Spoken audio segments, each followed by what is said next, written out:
Well, it's finally here. It's been teased for a long time. DC needed a new push in a new direction, and it looked like that direction was headed towards a crisis. And guess what, folks? It is. It's a crisis. It's crisis time at DC. Of course it is.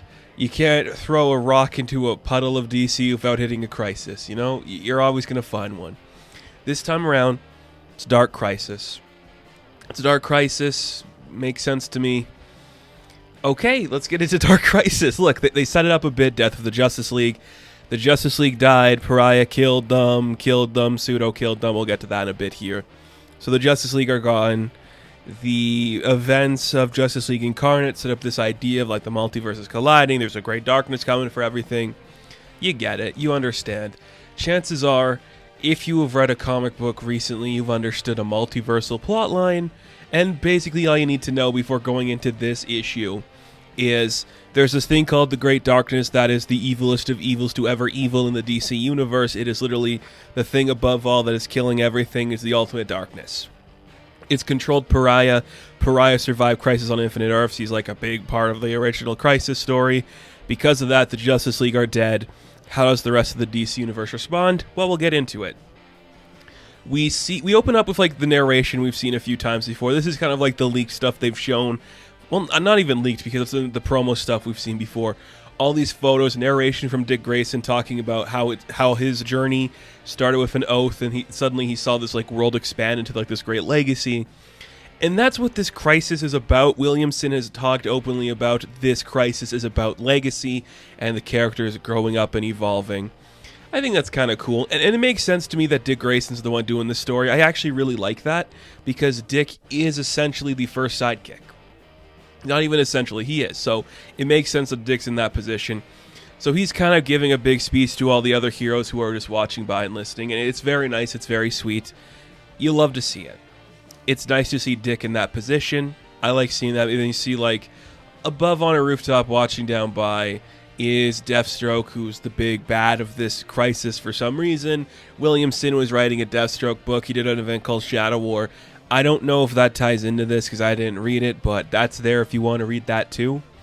Okay, let's get into the rest of this book. We open up and see John Kent, Superman, is teaming up with Wally West Flash. They're fighting Cobra, and as they're fighting this, they're slowly starting to realize, like, hey, all these other, like, small organizations are all, like, vying for the throne right now. It's kind of weird, like, all of these pseudo-doomsday cultist organizations are all trying to, like, step up, take that spot in the mantle now that the Justice League's gone. They think they could do it.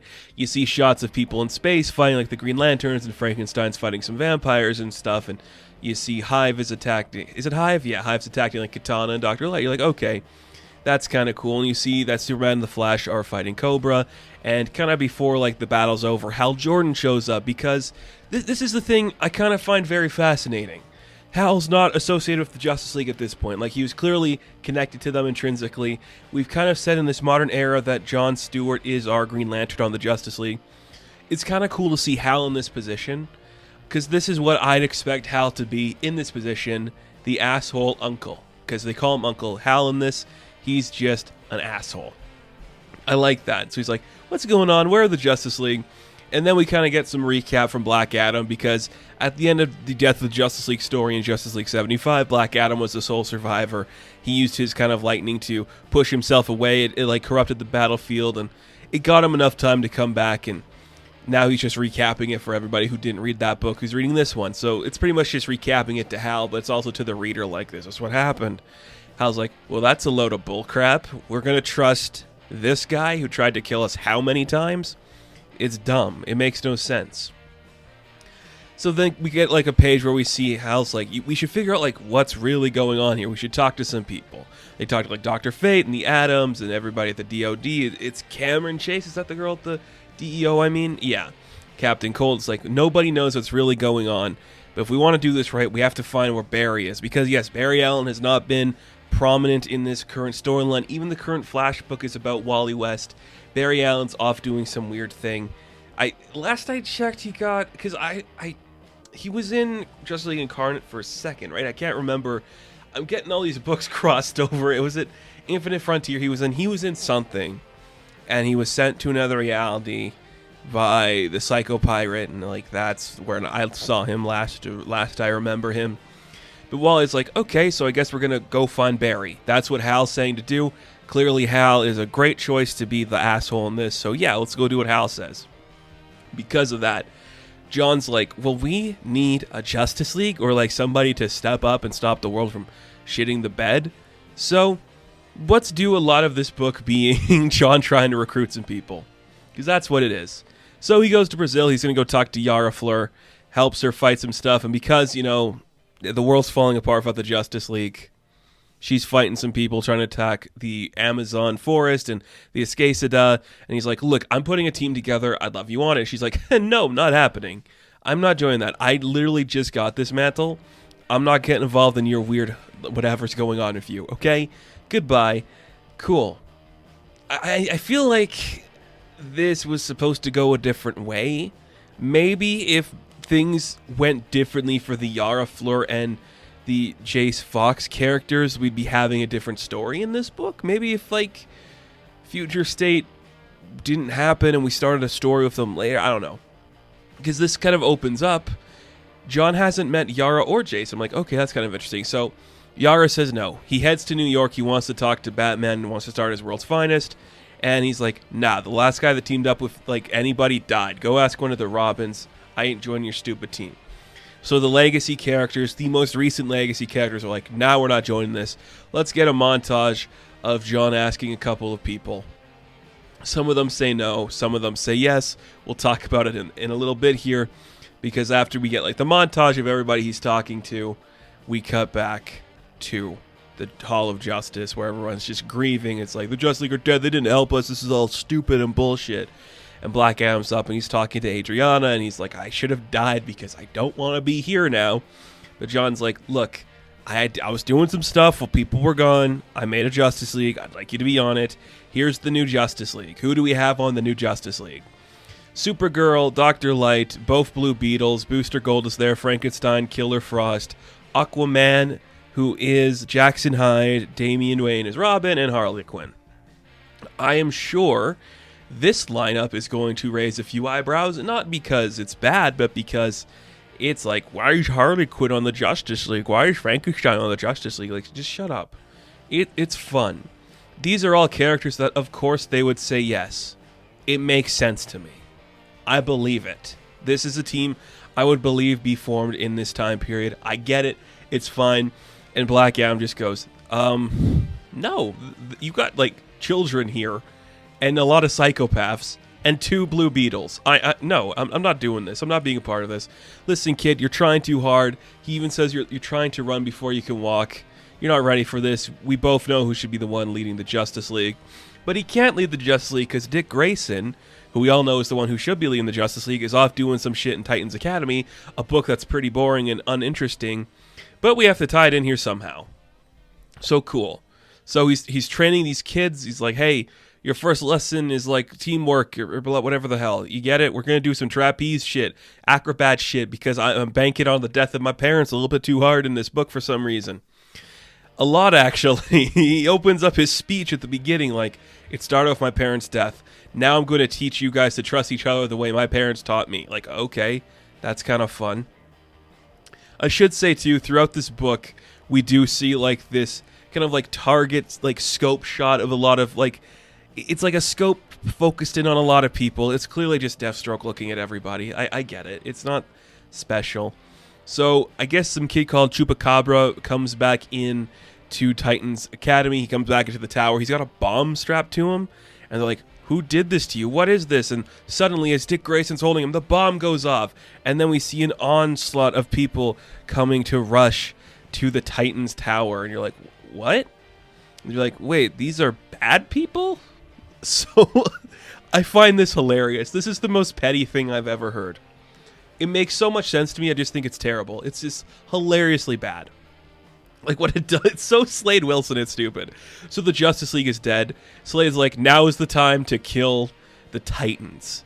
Kill Legacy once and for all. His plan is like, look, Justice League's dead. Let's enact this plan. Kill the Legacies before they can do anything. Let's get a big team in here to go screw some shit up. I'm like, okay.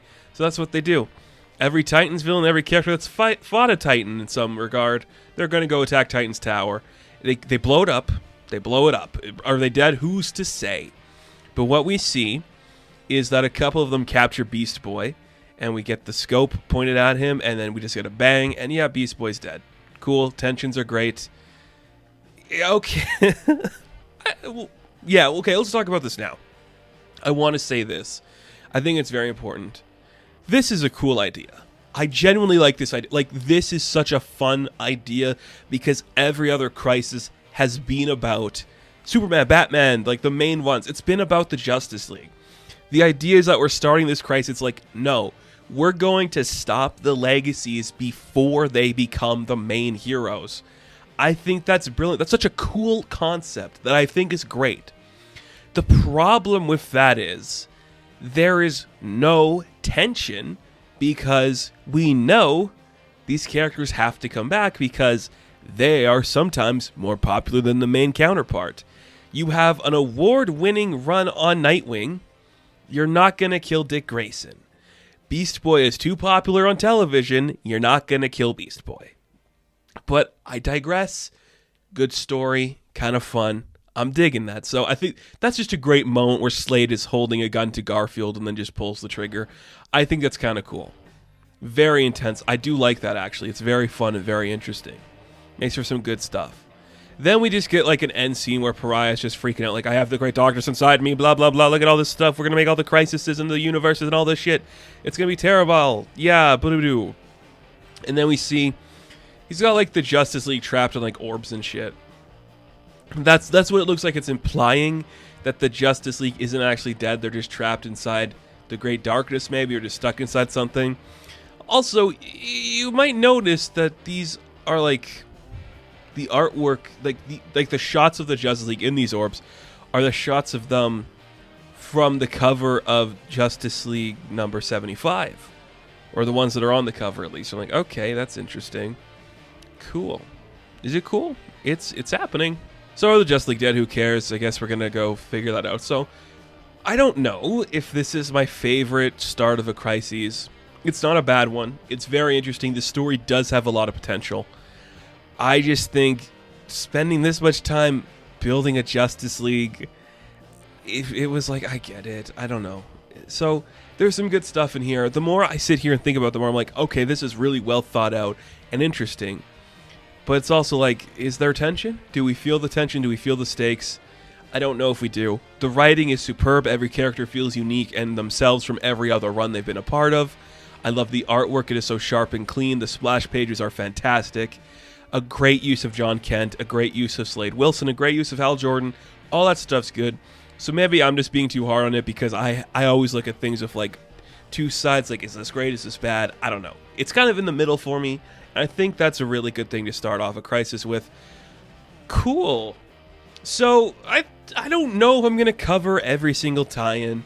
I think I might, depending on how the views do. So I might start off talking about some tie-ins and stuff, and if I feel like we can cover more, I will cover more. But if not, I will stick to the main Dark Crisis title, so you will be able to hear my thoughts and get a review on those issues.